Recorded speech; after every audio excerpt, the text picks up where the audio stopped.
Hello, I am Aviva Lee, and I am reporting live in Jerusalem from Rome 552 for Israel 24/6 TV. Welcome to this February 14th, 2008 recap of the military actions and diplomatic statements from the sovereign state of Israel concerning terrorism and terrorist acts against her citizens. Yesterday, the 13th of February 2008, Foreign Minister Tzipi Livni briefed the diplomatic corps at the Erez Coordination and Liaison Administration building. Brigadier General Moshe Tamir, commander of the IDF Gaza Division, and Colonel Mir Perez, head of the Coordination and Liaison Administration, represented and spoke on behalf of the Israel Defense Force at the briefing. Vice Prime Minister and Foreign Affairs Minister Ms. Tzipi Livni stated the following to the diplomats and European dignitaries who came to the briefing, and I quote, "Hamas is gaining strength in Gaza. The international community supported the withdrawal of the IDF forces from the Philadelphia corridor as well, and Hamas is exploiting this to build an army which is small in numbers but is powerful within Gaza.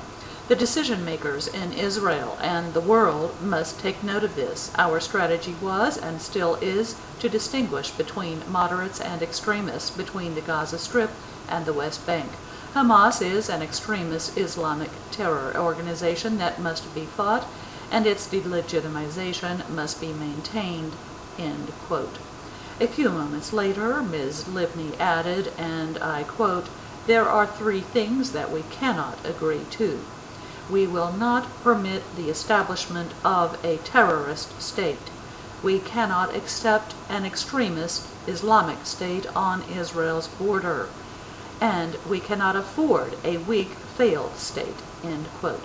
Brigadier General Tamir, commander of the IDF Gaza Division, presented to the diplomatic corps the scope of the terror threats directed against Israel from the Gaza Strip.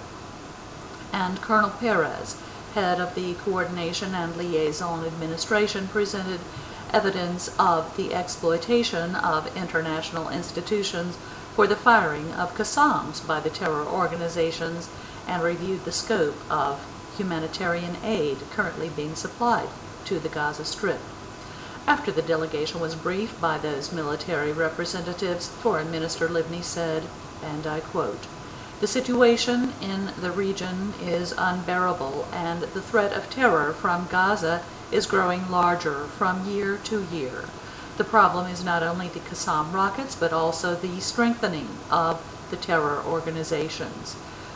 Israel must act to reduce these threats, even if there is a lull in the shooting. Don't let this quiet deceive you. The terror organizations are growing in strength, and planning for the future must be based on an understanding of this threat in the present.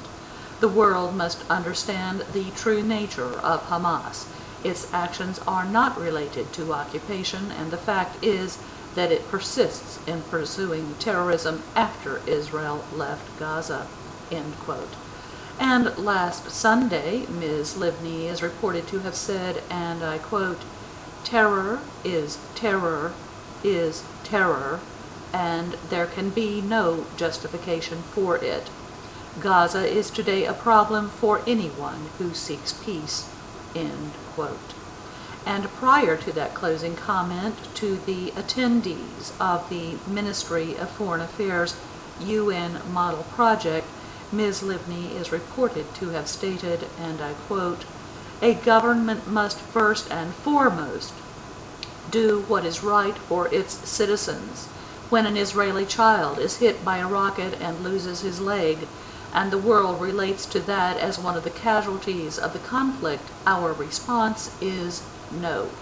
An Israeli child who suffers terror-inflicted injuries is not similar to a civilian who is injured unintentionally by defensive measures anchored in international law. I say to the world, you want to judge Israel? Do it by your own criteria. Intentional murder can never be compared to unintentional injury, end quote. And yesterday, on the 13th of February 2008, the IDF spokesperson sent an official statement to the press concerning the conviction of Lieutenant Yaakov Gigi by Israel's military court. Lieutenant Gigi was convicted of initiating an unauthorized undercover operation in the village of Dahariya. The prosecution proved that the mission was undertaken without the knowledge and hence without the required consent of Lieutenant Gigi's commanding officers.